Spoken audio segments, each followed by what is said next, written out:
एक समय की बात है। एक देवनगर नाम के गांव में माधव नाम का गरीब कुम्हार रहता था। उनके घर में उनकी पत्नी सावित्री और उनका 16 साल का लड़का आकाश एक साथ रहते थे। माधव को सिर्फ मिट्टी के बर्तन बनाने आते थे। उसके अलावा उसने कोई और काम नहीं सीखा था। प्लास्टिक के बर्तनों के आने की वजह से उसके बनाए मटके बिकते ही नहीं थे, जिसके कारण परिवार चलाना बहुत कठिन हो रहा था। एक दिन, सुनिए जी, आज तो घर में बिल्कुल भी कुछ राशन नहीं है। मुझे तो कुछ समझ नहीं आ रहा कि अब मैं क्या करूं। अरे सावित्री, तुम चिंता मत करो, मैं कुछ करता हूँ। बस इतना कह के माधव घर से चला जाता है। रास्ते में, हे राम, ये कैसा समय आ गया है प्रभु। मेरे घर में राशन का एक दाना तक नहीं है। चलो, मैं और मेरी सावित्री तो भूखे पेट रह लेंगे, लेकिन मेरे बेटे का क्या? मैंने तो केवल चाक घुमाना सीखा है, लेकिन उसमें भी अब लोगों को मिट्टी के बर्तनों की कद्र नहीं रही। अब मेरे पास जमींदार से उधारी पैसे लेने के अलावा कोई दूसरा रास्ता नहीं है। माधव अपने गांव के जमींदार के पास जाता है। जमींदार हीरालाल बहुत शातिर और चालाक किस्म का इंसान है, जो हमेशा हर किसी को बेईमानी से लूटने के बारे में सोचता रहता है। अरे आवा आवा माधव भैया, और बताओ कैसे आना हुआ है? क्या बताऊं जमींदार जी, बहुत खराब समय से गुजर रहा हूं। देखिए ना, अब बाजार में मिट्टी के बर्तनों की कोई पूछ नहीं है। घर में अनाज का एक दाना भी नहीं है, इसलिए आपसे कुछ पैसे उधार लेने आया हूं। अरे हाँ हाँ भैया, बोलो कितने रुपए चाहिए आपको? ऐसे समय में हम नहीं मदद करेंगे तो और कौन करेगा? बोलो बोलो, कितने दे दूं? आपका बहुत बहुत धन्यवाद जमींदार जी, लेकिन मैं ज्यादा पैसा उधार नहीं लेना चाहता, इसलिए आप ऐसा करें कि 1500 रुपए दे दीजिए। अरे भैया, ये कैसन बात कर रहे हो? भला 10 से 1000 रुपए तो लो। क्या पता आगे चल के कब दिवाली आएगी और कब समय बदले। जमींदार मन में सोचने लगता है। अरे ससुरा, तुम लोग इतना कम कम पैसा लोगे तो मैं कैसे कमाऊंगा? ज्यादा लोगे तभी है ना हमें ज्यादा ब्याज मिलेगा। यहाँ माधव भी सोचने लगा। आखिर अब मैं क्या करूं? वैसे ये कह तो ठीक ही रहे हैं, पता नहीं कब भगवान की हम जैसों पर दया होगी। एक काम करता हूं, 10,000 ले लेता हूं। अच्छा ठीक है, तो जमींदार भाई 10,000 पे कितना तक ब्याज लेंगे आप? देखो माधव भैया, 10,000 के 10% प्रति महीना। लेकिन आप तो अपने ही आदमी हैं, आपस में क्या धंधा करें? चलो आप 8% दे देना। हे भगवान, 8% प्रति महीना तो हमारे लिए बहुत ही ज्यादा ब्याज है। ले तो लेंगे, लेकिन चुकाएंगे कैसे? अगर नहीं लूंगा तो मेरा बेटा आकाश भूखा ही रहेगा। चलो, ले ही लेता हूं। अगर भगवान की यही मर्जी है तो यही सही। अरे माधव भैया का हुआ क्या सोच रहे हैं? ब्याज के बारे में तो नहीं सोच रहे हैं? हाँ जमींदार भाई, इतना ब्याज कैसे? अरे कौन हो, चिंता की बात नहीं है। देखिए, आप तो अपने हैं, आराम से चुकाइएगा। कहिए क्या कहते हैं? अच्छा ठीक है, दे दीजिए। माधव उस जमींदार से 10,000 रुपए उधार ले चला जाता है। चलो अब जल्दी जल्दी बाजार से राशन और आकाश के लिए कुछ खाने को ले लेता हूं। आज मेरा बेटा तो खुश हो जाएगा। माधव जल्दी जल्दी बाजार से सामान लेके घर के लिए वापस हो जाता है। घर पहुंचते ही सावित्री माधव के हाथ में सामान देखकर खुश हो जाती है और कहती है, अजी, ये सामान पैसे कहाँ से मिले जी? देखो सावित्री, मुझे पता है तुम मुझ पर गुस्सा करोगी, लेकिन मेरे पास और कोई चारा भी नहीं था। मैं समझ गई जी, आपने किसी से उधारी पैसे लिए होंगे, पर कोई बात नहीं, मैं भी वही सोच रही थी। लेकिन ऐसे समय में गांव में किसी के पास देने के लिए पैसे नहीं है, तो क्या आप जमींदार से उधारी पैसे लेके आए हो? हाँ सावित्री, लेकिन तुम चिंता मत करना, भगवान के घर देर है अंधेर नहीं।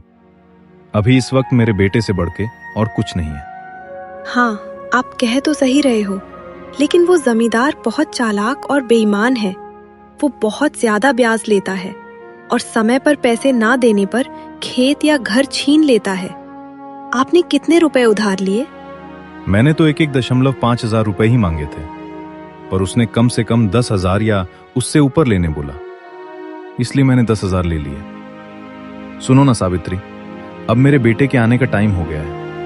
मैंने ये कुछ सामान लाया है, जाओ सबके लिए कुछ अच्छा सा बना दो। जी, आज तो मेरा बेटा खुश हो जाएगा। इतना कह के सावित्री रसोई में चली जाती है। सावित्री ने बहुत ही स्वादिष्ट खाना बनाई।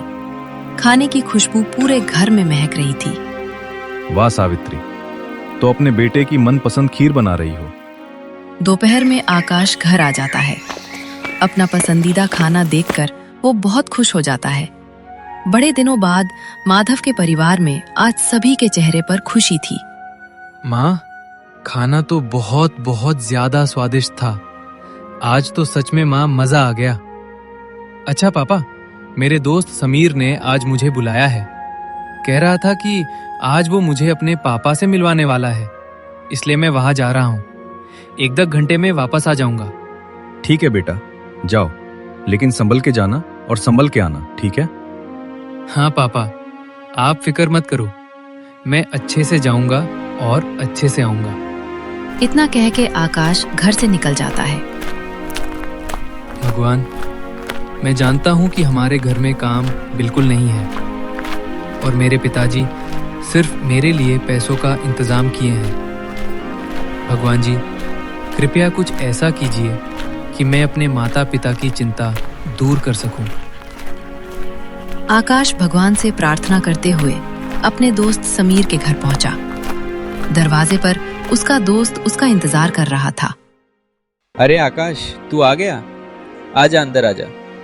चल, मेरे पिताजी तुझसे मिलने के लिए कब से इंतजार कर रहे हैं। समीर, पर तेरे पिताजी मुझसे क्यों मिलना चाहते हैं? वो तू पिताजी से ही पूछ लेना। समीर का घर काफी बड़ा और सुंदर था। उसके घर में उसके माता और पिताजी रहते थे। समीर अपने पिताजी से अपने दोस्त आकाश के बारे में बताया था कि उसके पिताजी बहुत कड़ी मेहनत करते हैं, चाक पर घंटों काम करते हैं, लेकिन पैसे की वजह से परिवार में बहुत टेंशन है। आओ बेटे आकाश, कैसे हो? नमस्ते अंकल जी। नमस्ते आंटी जी। मैं ठीक हूँ, आप सभी कैसे हैं? खुश रहो बेटा, हम सब भी बहुत अच्छे हैं।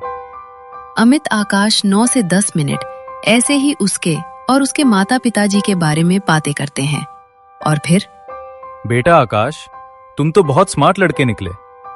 बेटा, कल से तुम दोपहर में स्कूल से आके खाना खा के यहाँ चले आना। जी अंकल, मैं आ तो जाऊं, लेकिन घर पर भी थोड़े बहुत काम होते हैं। देखो बेटे आकाश, पहले तो तुम ये टेंशन वेंशन छोड़ो।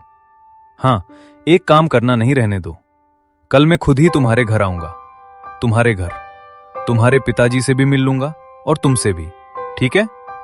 जी अंकल, ठीक है। अच्छा, तो मैं अब चलता हूँ। ठीक है बेटा, ध्यान से संभल के जाना। जी अंकल, मैं एकदम संभल के जाऊंगा। बेटा आकाश, ये लेते जाओ, घर पे खा लेना। नहीं आंटी, इसे मैं नहीं ले सकता। अरे बेटा, ले लो। देखो, तुम्हारी नीलम आंटी ने कितने प्यार से दिया है।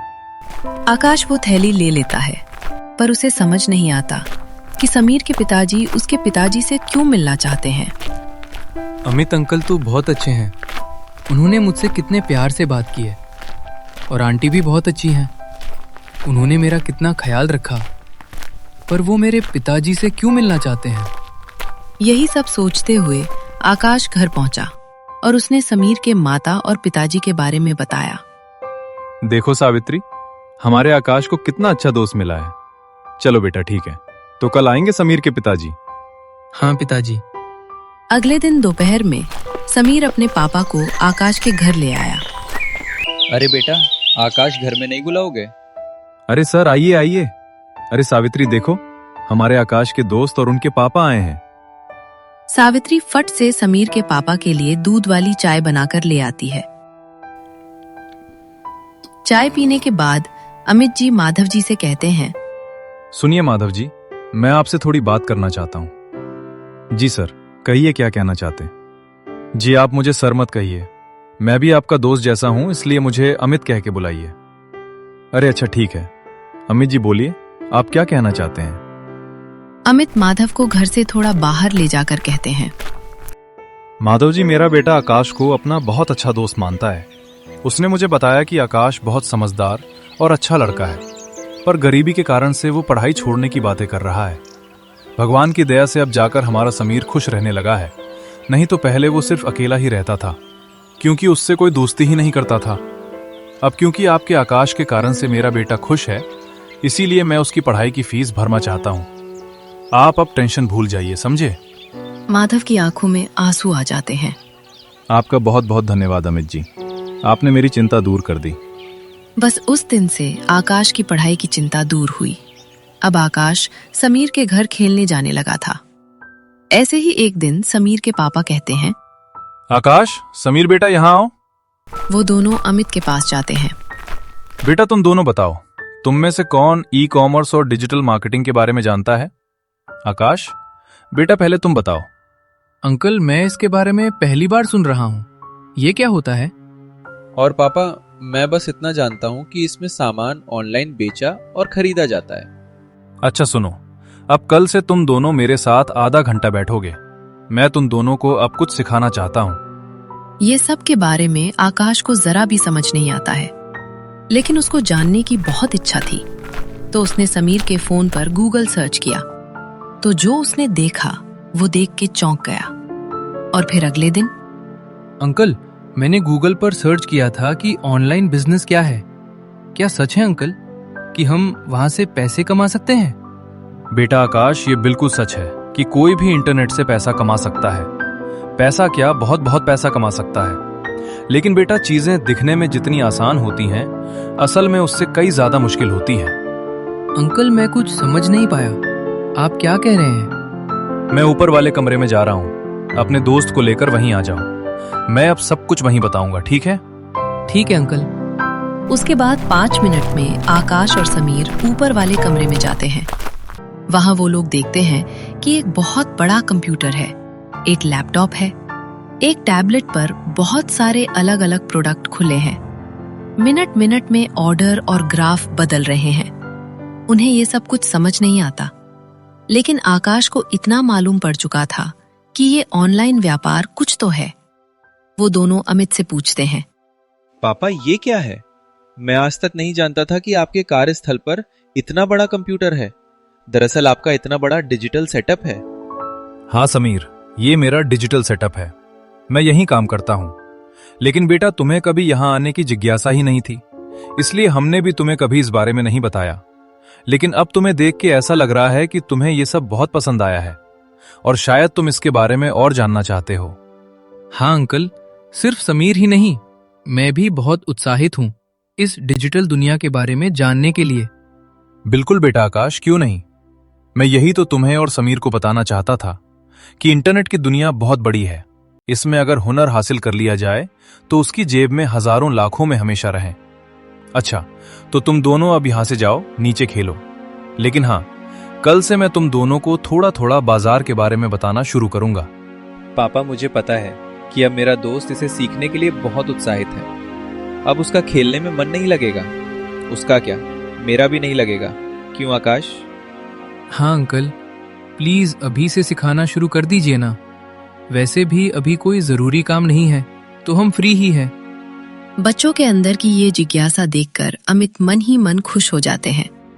लेकिन बेटा, इसे सिखाने के लिए मुझे सोचना पड़ेगा कि शुरुआत कैसे और कहां से करूं। इसलिए शुरुआत तो कल से ही होगी। लेकिन अब तुम दोनों इतना कह रहे हो तो थोड़ी बुनियादी बातें बता ही देता हूं। अमित जी उन्हें एक जगह बिठाते हैं और कहते हैं, बेटा सुनो, पहली बात अच्छे से समझो कि डिजिटल मार्केट क्या है। यानी इंटरनेट पर ऐसी जगह जहां दुनिया के करोड़ों ग्राहक एक जगह पर होते हैं। यहां हर चीज बिकती है, कला से लेकर जरूरत तक। बस हमें अपनी कला को सही तरीके से पेश करना है। जैसे तुम्हारे पिता के बनाए सुंदर खिलौने और मूर्तियां। बस उस दिन अमित जी आकाश समीर को बस यही कुछ बेसिक बातें बताते हैं। लेकिन आकाश रात में भी इस बिजनेस के बारे में सोचने से खुद को नहीं रोक पाता। हे भगवान, आपका और अमित चाचा का लाख लाख धन्यवाद। आखिरकार मुझे एक ऐसा चीज पता चल गया जहाँ से मैं अपने परिवार को इस गरीबी से बाहर निकाल सकता हूँ। मैं अपनी जी जान लगा दूंगा इसे सीखने में। बस आप मेरा साथ मत छोड़िएगा।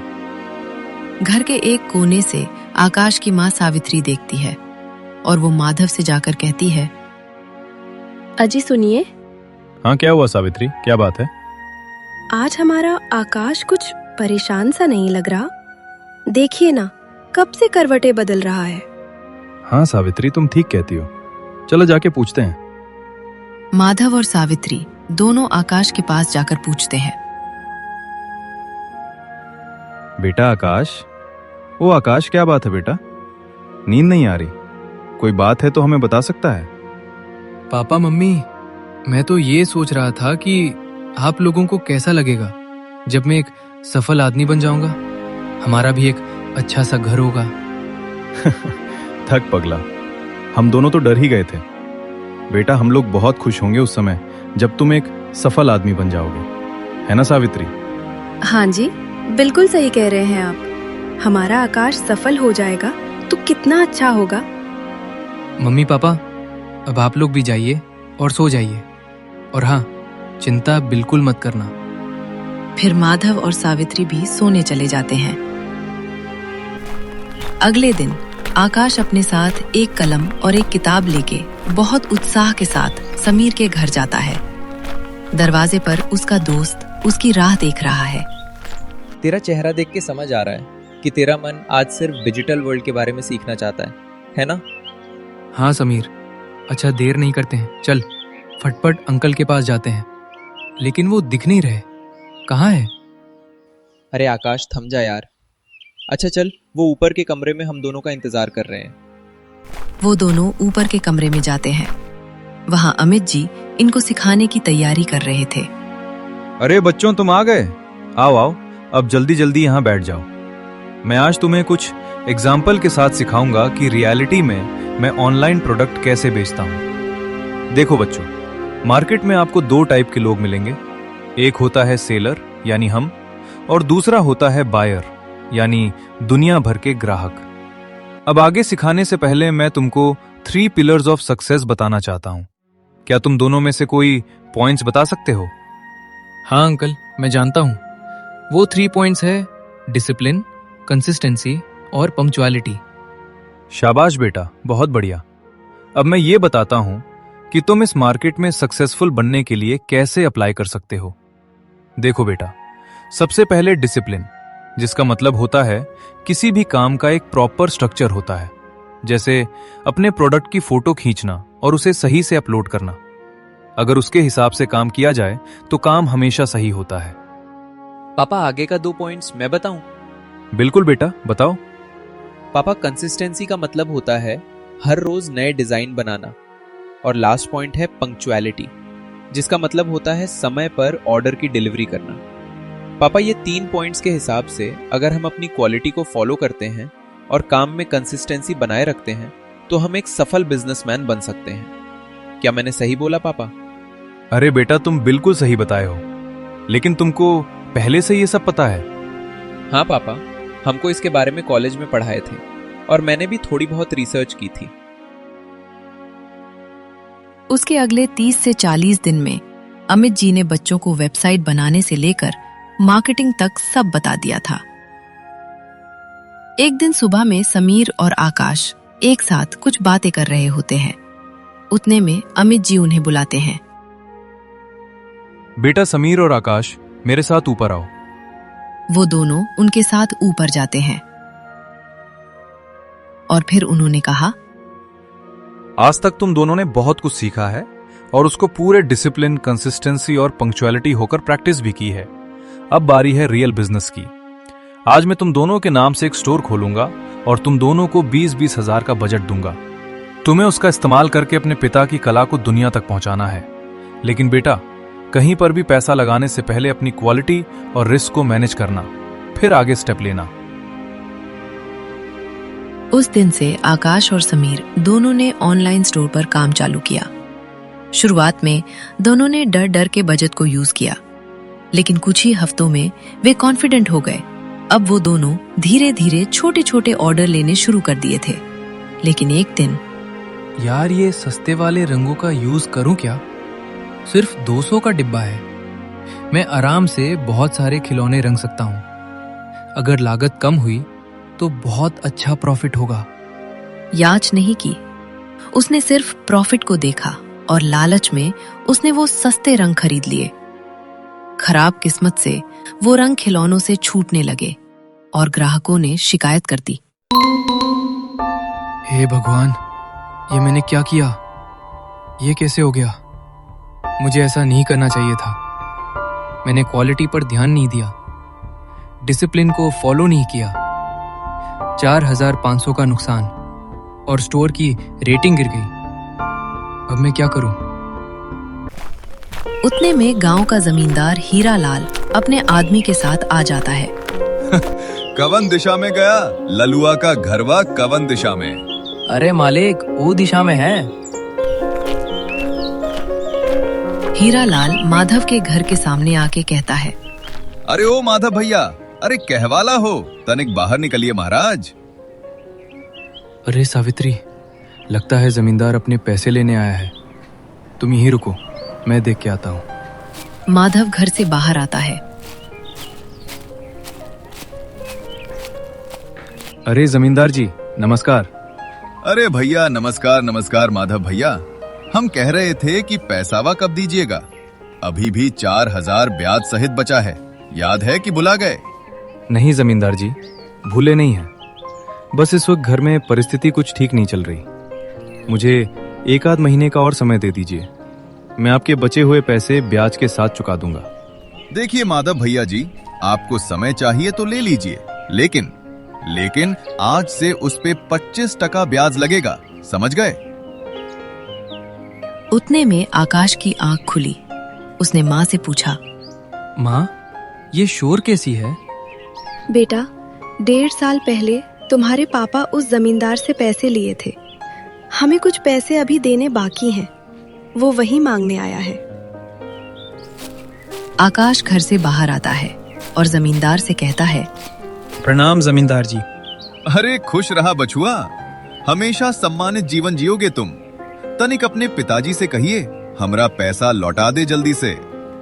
कहिए जमींदार जी, आपके ब्याज सहित कितने रुपए हुए हैं? हाँ बबुआ, तुम दोगे का बताओ? हाँ कहिए, कितने हुए?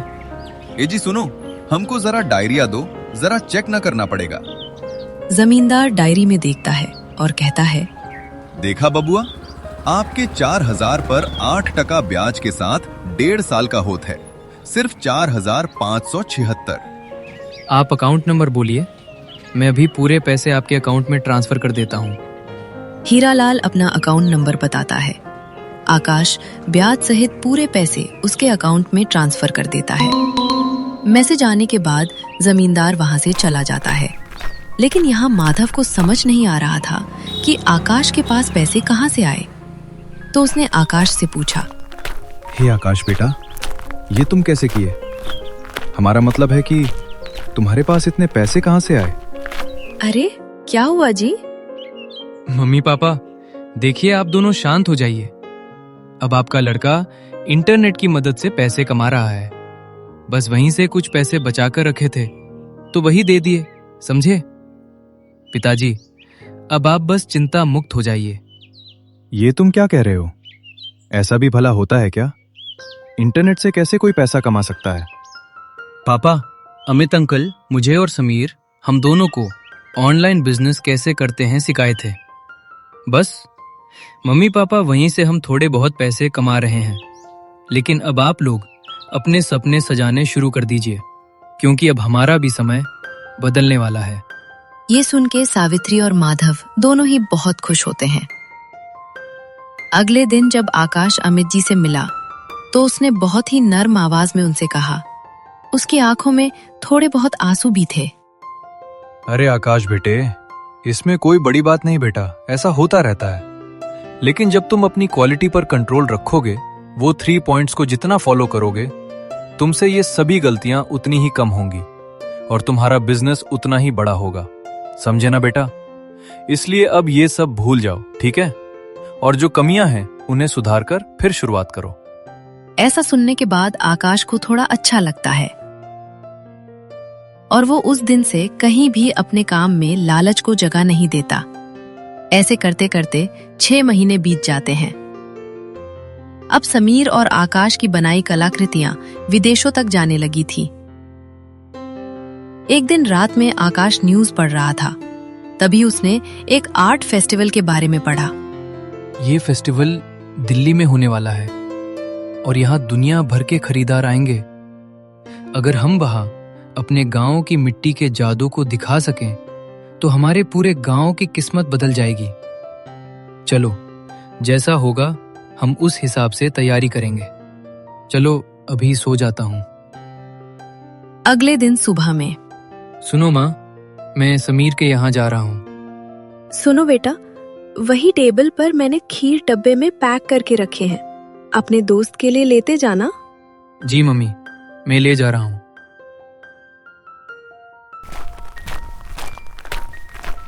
उस दिन वो समीर और अमित जी से उस फेस्टिवल के बारे में बात करता है और फिर, बेटा आकाश, मुझे अच्छा लगा कि तुम अब बड़ा सोच रहे हो। देखो बेटा, तुम्हें जो सही लगे वैसा ही करना। उसी दिन शाम को आकाश ने अपनी वेबसाइट पर एक बड़ा रिस्क लिया और अपनी सबसे बेहतरीन मूर्तियों की प्री बुकिंग शुरू कर दी। रात में जब वो सोया, उसे नहीं पता था कि सुबह क्या होने वाला है। सुबह जब उसने अपना स्टोर खोला, 2-3 महीने की मेहनत रंग लाई। जरा ऑर्डर देख लो कैसा चल रहा है। वो देखकर चौंक जाता है। उसमें देखा कि उसकी मूर्तियों की मांग जहाज जैसा ऊपर उठी है। एक विदेशी कंपनी ने उसके सारे स्टॉक को 1,40,00,000 में खरीदने का ऑफर दिया था। वो अपने मम्मी पापा का आशीर्वाद लेता है, लेकिन उनसे कुछ बताता नहीं है कि क्या हुआ है। जैसे ही वो अमित जी से मिलता है, वो और समीर समझ जाते हैं। आकाश, मैं और पापा समझ गए। तेरे चेहरे की खुशी देख के बता सकता हूँ कि बड़ा ऑर्डर मिला है। भाई, यहाँ मेरा दिल 180 का रफ्तार पकड़ लिया है। मैंने जैसे ही देखा यहाँ चले आया। क्या हुआ बेटा, तुमने अभी कंफर्म नहीं किए हो? आकाश अपने मोबाइल में ऑर्डर दिखाता है। अमित जी और समीर दोनों चौंक जाते हैं। अरे वाह आकाश बेटे, 1,40,00,000 का टर्नओवर। इतना तो मेरा और समीर का मिला के भी नहीं होगा। हम तुम्हारे लिए बहुत खुश हैं। अरे वाह मेरे दोस्त, अब आगे क्या सोचा है तूने? अंकल, मैं सोच रहा हूँ कि गांव के सभी कुम्हारों को साथ लेकर एक बड़ी कंपनी बनाऊं। ये तो बहुत अच्छी बात है बेटे। अब चलो तुम्हारे मम्मी पापा को खुशखबरी देते हैं। अरे कौन सी खुशखबरी की बात हो रही है? वो सभी आकाश के लिए बहुत खुश होते हैं और मिठाई का डब्बा लेके उसके घर पहुंचते हैं। दरवाजे पर सावित्री उन सबको आते हुए देखती है। वो सबने उनको जो भी हुआ उसके बारे में बताते हैं। क्या बात कर रहे हो अमित जी? अरे सुनती हो सावित्री, अब हमारा बेटा करोड़पति बन गया है। सब बहुत खुश हो जाते हैं। अब वो गांव के हर आदमी को बताते हैं। पैसे सिर्फ पसीना बहाने से नहीं, दिमाग लगाने से भी कमाए जा सकते हैं। इसलिए अपने बच्चों को जरूर पढ़ाएं और उन्हें हुनरमंद बनाएं। हुनर की जीत देखने में मजा आ रहा है ना? अच्छी कहानियां न केवल मनोरंजन करती हैं, बल्कि हमें कुछ सिखाती भी हैं। अगर आप भी ऐसी कहानियां रोज देखना चाहते हैं तो अभी सब्सक्राइब बटन पर क्लिक करें और घंटी बजाना न भूलें।